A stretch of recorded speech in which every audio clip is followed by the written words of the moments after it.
Hello दोस्तों, कैसे हैं आप लोग। मैं आशा करता हूं आप स्वस्थ मस्त और अपने पढ़ाई में व्यस्त होंगे। तो चलिए, मैं आज 12th biology chapter number first Pushpi पादपों में लैंगिक जनन का लेक्चर नंबर 11 लेकर के आया हूं। आज का जो टॉपिक होने वाला है वो है क्रॉस पॉलिनेशन का पार्ट 2। पर परागन के भाग 2 पर चर्चाएं होंगी। तो भाग 1 में मैंने पर परागन क्या होता है और पर परागन के लिए अनुकूलन क्या है, इस पर मैंने इन डिटेल और इन डेप्थ चर्चाएं की थी। और आखिरी में मैंने यह भी समझा दिया था कि पर परागन कारक कौन कौन से हैं, अजैविक कारक कौन होता है और जैविक कारक कौन होता है।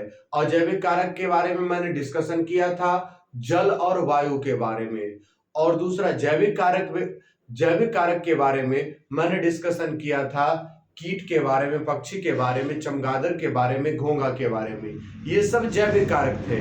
तो चलिए आज के वीडियो की शुरुआत करते हैं। और आज के वीडियो की शुरुआत करने से पहले आज का मोटिवेशनल कोटेशन जो आपके जिंदगी में जोश और उत्साह भर देगा, जिससे आप जोश और उत्साह से ओतप्रोत होकर के पढ़ना और बेहतरी पढ़ाई को अपनी और बेहतरी करने का प्रयास कीजिएगा। तो चलिए आज की वीडियो की शुरुआत करने से पहले आज का मोटिवेशनल कोटेशन आपके सामने प्रस्तुत करते हैं। क्या कहता है? जीत के खातिर जुनून होना चाहिए, खौलता उबलता खून होना चाहिए। ये आसमां भी आ जाएगा जमीन पर, ये आसमां भी आ जाएगा जमीन पर, बस इरादों में जीत की गूंज होनी चाहिए, बस इरादों में जीत की गूंज होनी चाहिए। इसी खूबसूरत लाइन के साथ मैं आज की वीडियो की शुरुआत करता हूं और आपको समझाता हूं कि क्रॉस पॉलिनेशन के प्रकार कितने हैं। आज मैं चर्चा करने वाला हूं टाइप्स ऑफ क्रॉस पॉलिनेशन पर। आज मैं चर्चा करूंगा आपके सामने टाइप्स ऑफ क्रॉस पॉलिनेशन।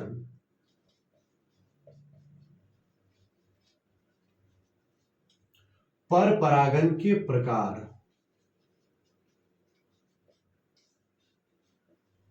पर परागन के प्रकार। पर परागन कई प्रकार के होते हैं।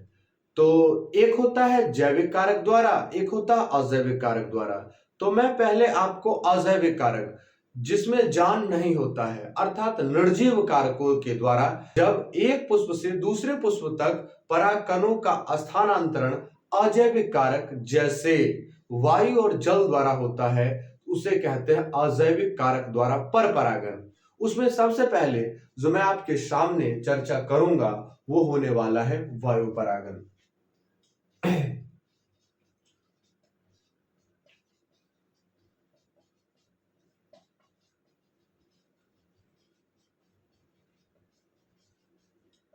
परागन का पहला प्रकार है वायु परागन, या इसी को कहते हैं एनिमोफिली।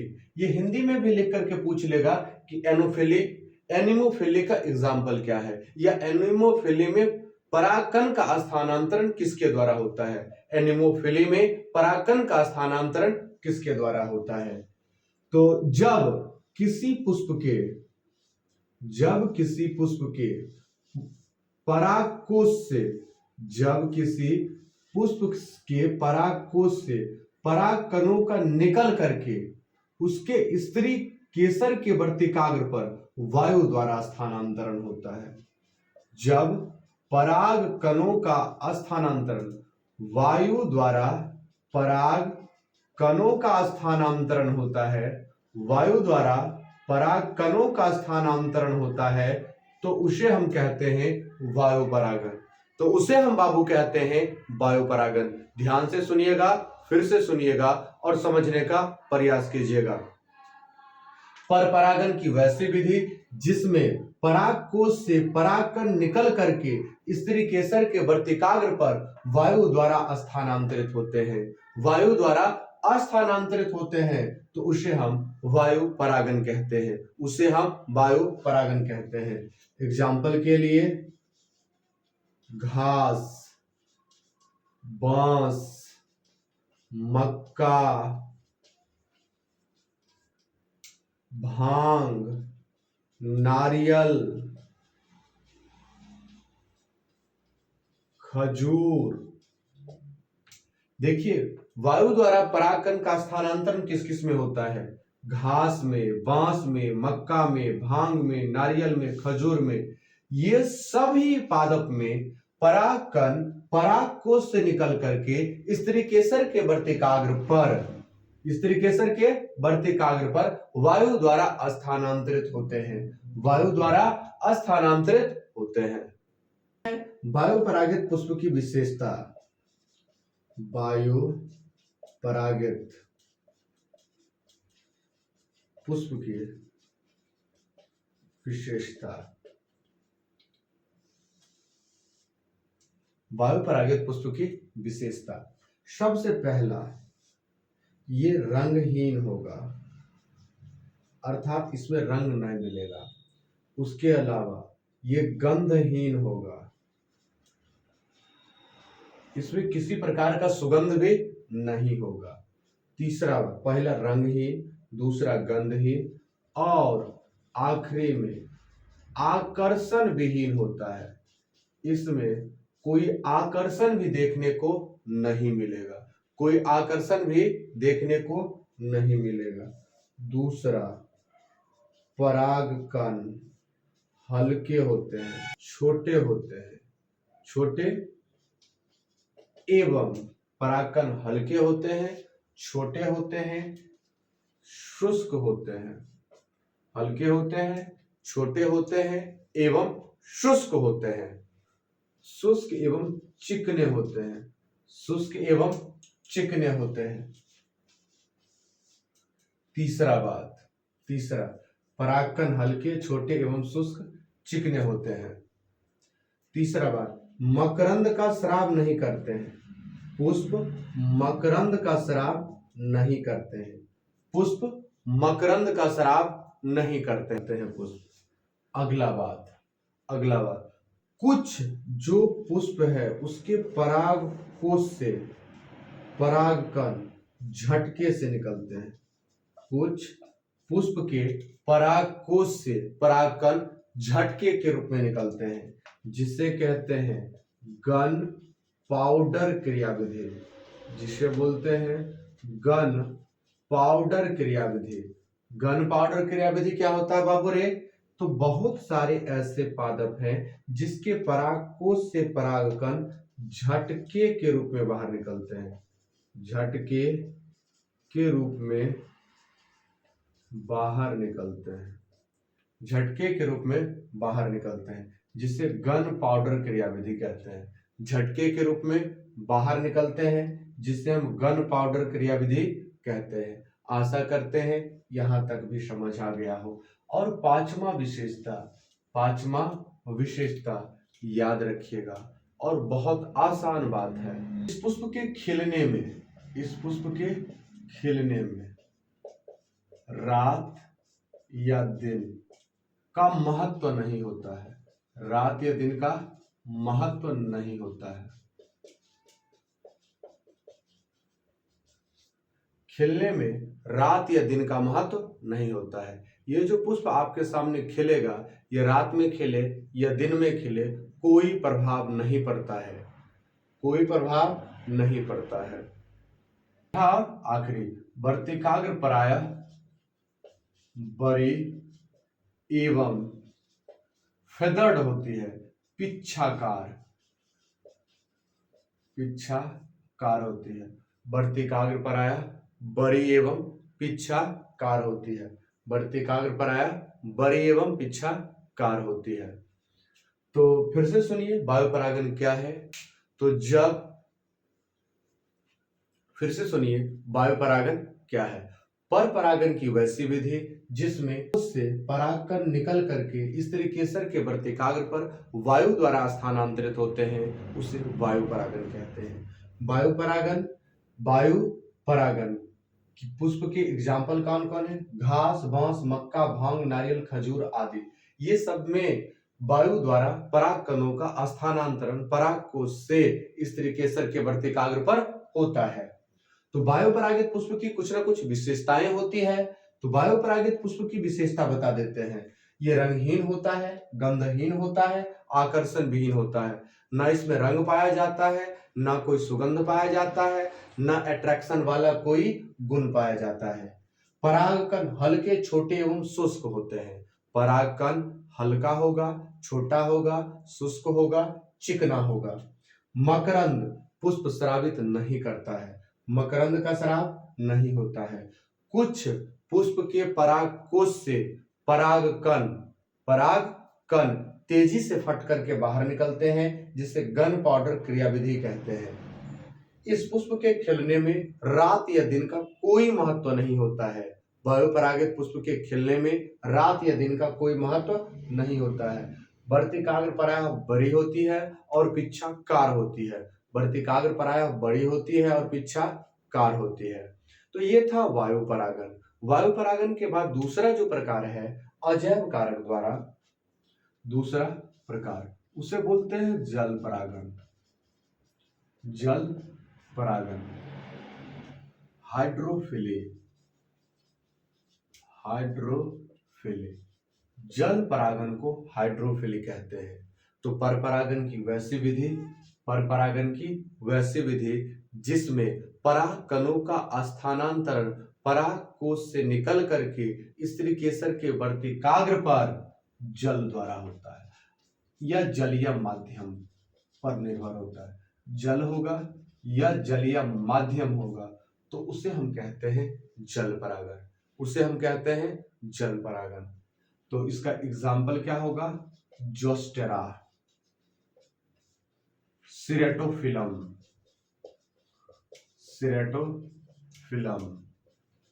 वेलिसनेरिया, ये सब में जल परागन होता है। जल परागन ऐसा नहीं है कि कोई पादप जल में उग रहा है उसमें जल परागन ही होगा, ऐसा बाबू नहीं है। जैसे ध्यान से समझिए, आपका कमल है, कमल तो जल में होता है, कमल जल में होता है, लेकिन इसमें परागन कीट द्वारा होता है। कमल उगता है जल में, लेकिन बाबू इसमें परागन होता है कीट द्वारा, ना कि जल द्वारा। ये बात आप लोग दिमाग से निकाल दीजिए, जहन से निकाल दीजिए कि अगर कोई पादप जल में है उसमें जल परागन ही होगा। जल परागन ये कोई जरूरी नहीं है, जल में उगने वाले पादप में भी कीट द्वारा परागन हो सकती है। जल परागित पुष्पों की विशेषता, जल परागित पुष्पों की विशेषता, कैरेक्टरिस्टिक्स ऑफ हाइड्रोफिली फ्लावर, जल परागित पुष्पों की विशेषता। पहला विशेषता वही रहेगा, ये रंगहीन होगा, गंधहीन होगा और आकर्षण विहीन होगा। पहला विशेषता वही होगा, ये रंगहीन होगा, गंधहीन होगा व आकर्षण विहीन होगा। दूसरा बात, पहला बात हो गया रंगहीन, गंधहीन और आकर्षण विहीन। दूसरा बात, ये मकरंद का स्राव नहीं करता है, मकरंद का स्राव नहीं करता है। तीसरा बात, परागकण हल्के होते हैं इसके व छोटे होते हैं, हल्के होंगे, छोटे होंगे, लेकिन चूंकि जल में रहता है तो सड़ने से बचाना है। हल्के हैं, हल्के व छोटे होते हैं, हल्के व छोटे होते हैं, जो मोमिया पदार्थ से ढके होते हैं, जो मोमिया पदार्थ से ढके होते हैं। जो किससे ढके होते हैं बाबू रे? मोमिया पदार्थ से ढके होते हैं।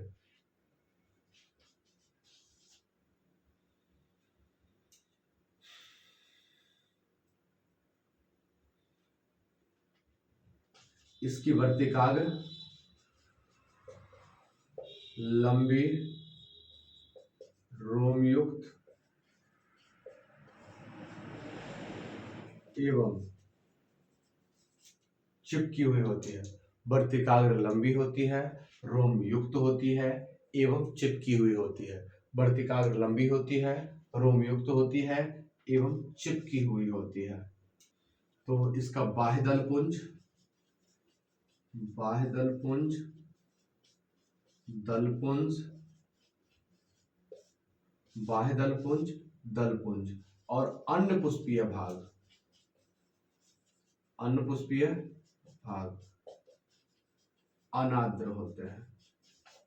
अन्य पुष्पीय भाग जो भी सब अनाद्र होगा, अर्थात जल से भींगा हुआ नहीं होगा, ये जल में रहकर भी सूखा हुआ होगा, जल में रहकर भी सूखा हुआ होगा। बाह्यदल पुंज, दल पुंज और अन्य पुष्पीय भाग अनाद्र होते हैं। अन्य पुष्पीय भाग बाबू अनाद्र होते हैं।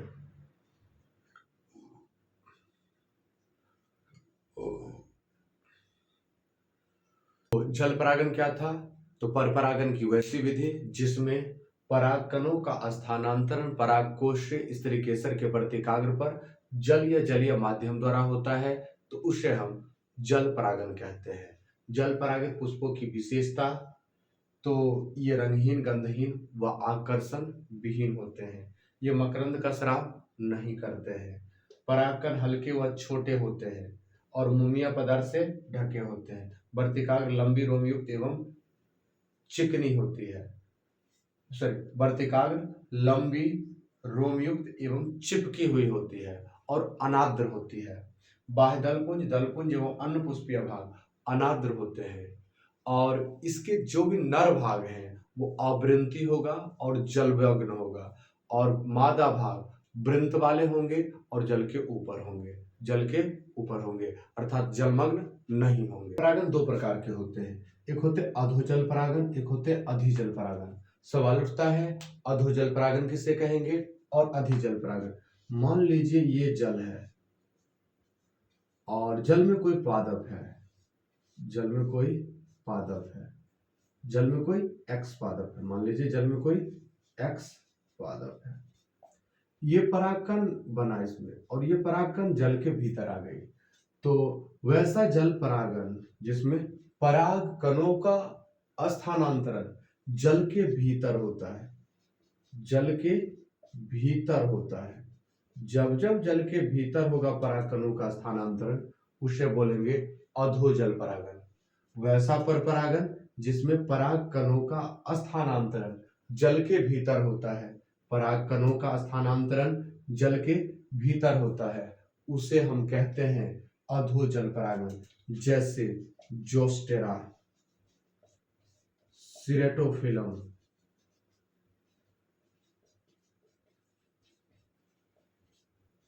जोस्टेरा, सिरेटोफिलम, ये सब के शब्द जोस्टेरा में और सिरेटोफिलम में अधोजल परागन होता है।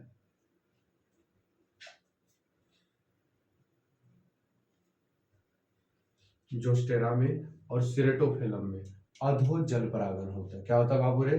अधो। और अधिजल परागन, तो जब पराग कणों का स्थानांतरण, जब पराग कणों का स्थानांतरण जल के सतह पर होता है, जब पराग कणों का स्थानांतरण जल के सतह पर होता है, जब जल के सतह पर होगा तो उसे बोलेंगे अधिजल परागन। जल के सतह पर होगा तो अधिजल परागन। एग्जाम्पल, तो एग्जाम्पल होगा वेलिस्नेरिया। एग्जाम्पल, एग्जाम्पल बाबू होगा वेलिस्नेरिया। एग्जाम्पल क्या होगा? वेलिस्नेरिया।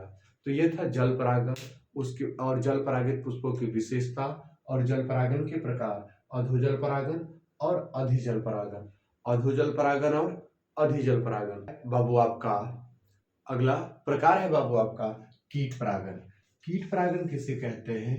तो पर परागन की वैसी विधि जिसमें परागकण परागकोश से निकल करके स्त्री केसर के वर्तिकाग्र पर कीट द्वारा स्थानांतरित होता है। यहाँ पर अगर यहाँ कोई पुष्प है और इसका परागकोश है, परागकोश से परागकण निकलेगा और यहाँ तक कीट लाएगा।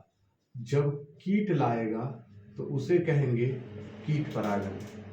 पर परागन की वैसी विधि जिसमें परागकण का स्थानांतरण परागकोश से स्त्री केसर के वर्तिकाग्र पर कीट द्वारा होता है, उसे हम कीट परागन कहते हैं। उसे हम बाबू कीट परागन कहते हैं। कीट परागित पुष्प का एग्जाम्पल कौन कौन सा होगा? मैग्नोलिया,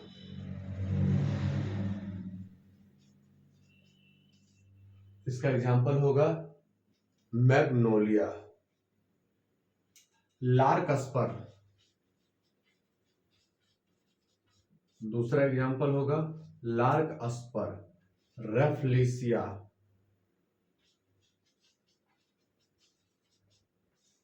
रेफ्लेसिया रेफ्लेसिया के संदर्भ में एक बात और याद रखिएगा, इसका भार लगभग 15 पाउंड होता है।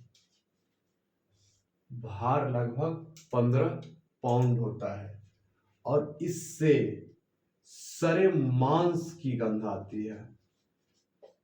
रेफ्लेसिया से सरे मांस की गंध आती है और पादप जगत का सबसे बड़ा पुष्प है। पादप जगत का सबसे बड़ा पुष्प रेफ्लेसिया का पुष्प। इसका भार लगभग 15 पाउंड का होता है और इससे सरे मांस जैसी गंध आती है। इससे बाबू सरे मांस जैसी गंध आती है। तो मैग्नोलिया, लार्कस्पर, रेफ्लेसिया, उसके अलावा होगा रोजा, मुसेंडा, बोगनविलिया,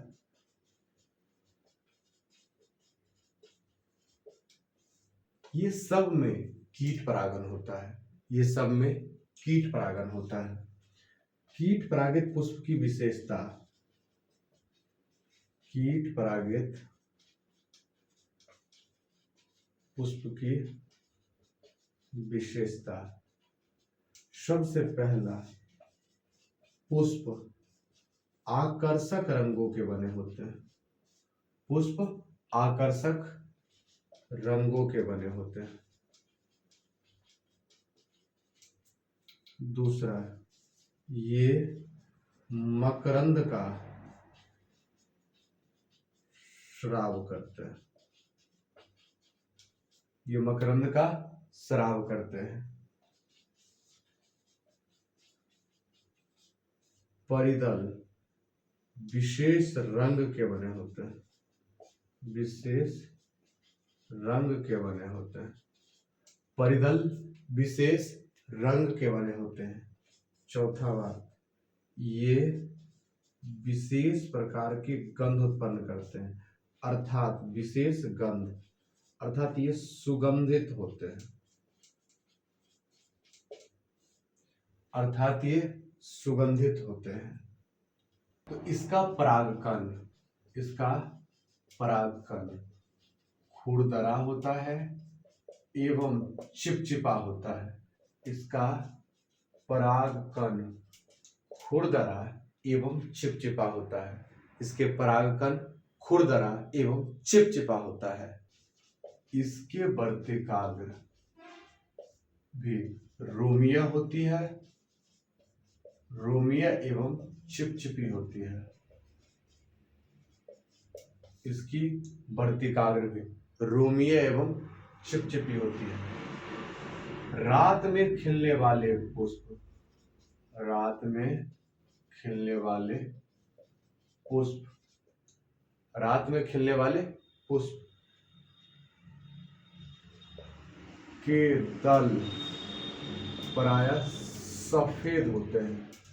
क्योंकि सफेद रंग रात में बड़ा आकर्षक दिखता है और कीट उसके तरफ आकर्षित होते हैं। तो रात में खिलने वाले पुष्प के दल प्रायः सफेद होते हैं।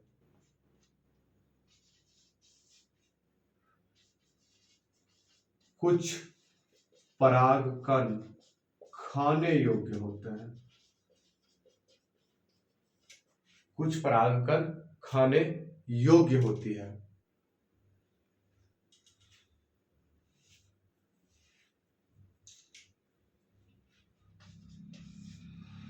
ये निश्चित समय पर खिलते हैं। निश्चित समय पर खिलते हैं। अब ये वैसे समय पर खिलेगा जिस समय कीट उपस्थित हो और परागकण का स्थानांतरण हो सके। तो ये निश्चित समय पर खिलते हैं। तो ये कहाँ कैसे खिलते हैं बाबू? निश्चित समय पर खिलते हैं। और ये कुछ पुष्प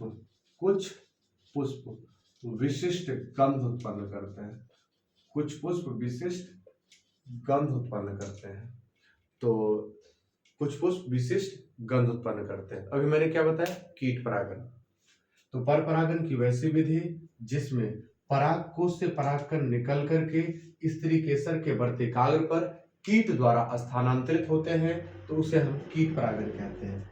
एग्जाम्पल: रफलेसिया, मैग्नोलिया, लार्कस्पर, रोजा, मुसेंडा। रफलेसिया के संदर्भ में याद रखिएगा, इसका भार लगभग 15 पाउंड होता है। इससे सरे मांस जैसी गंध आती है और यह पादप जगत का सबसे बड़ा पुष्प है।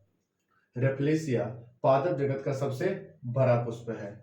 कीट परागित पुष्प की विशेषता: पुष्प आकर्षक रंगों के बने होते हैं, ये मकरंद का स्राव करते हैं, परिदल विशेष रंग के बने होते हैं अर्थात रंग बिरंगे होते हैं, इससे विशेष गंध उत्पन्न होते हैं अर्थात सुगंधित होते हैं, परागकण खुरदरा एवं चिपचिपा होता है, वर्तिकाग्र रोमीय एवं चिपचिपी होती है, रात में खिलने वाले पुष्प के दल और बाह्य दल प्रायः सफेद होते हैं, कुछ परागकण खाने योग्य होती है, ये निश्चित समय पर खिलते हैं, कुछ पुष्प विशिष्ट रंग के होते हैं और यहाँ तक कि कुछ पादपों की पत्तियां भी रंगीन होकर के कीटों को अपनी ओर आकर्षित कर लेती है। तो ये सब है कीट परागित पुष्पों की विशेषता। और कीट परागन के बाद जो टॉपिक है वो है पक्षी परागन। अगला जो प्रकार होगा पक्षी परागन। ऑर्निथोफिली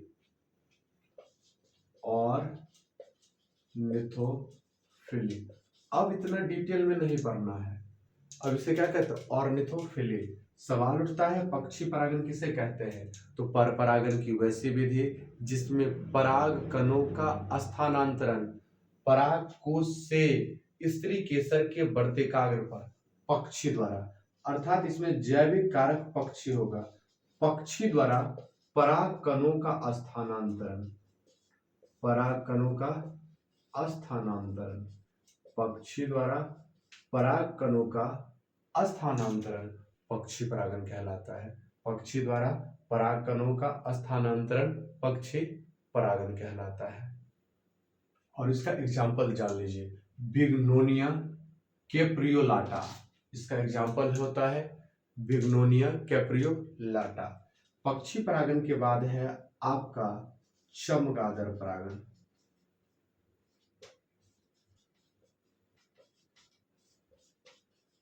तो अगला है आपका चमगादड़ परागन, इसे बोलते हैं चिरैप्टोफिली। तो पर परागन की वैसी विधि जिसमें परागकोश से परागकण का स्त्री केसर के वर्तिकाग्र पर चमगादड़ द्वारा होता है, जिसमें पराग कणों का स्थानांतरण चमगादड़ द्वारा होता है, विथ पॉलिनेशन कहते हैं।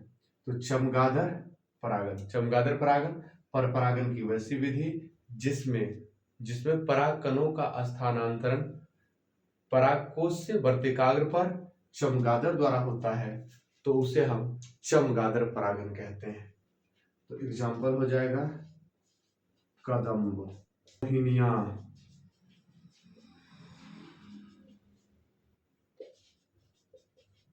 झारफानुस। कदम्ब, मोहिनिया, झारफानुस, इस सबों में चमगादड़ द्वारा परागन होता है। और आखिरी परागन एक और पढ़ लीजिए, घोंघा परागन,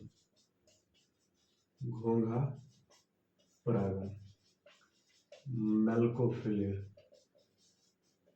घोंघा परागन या मेलकोफिले।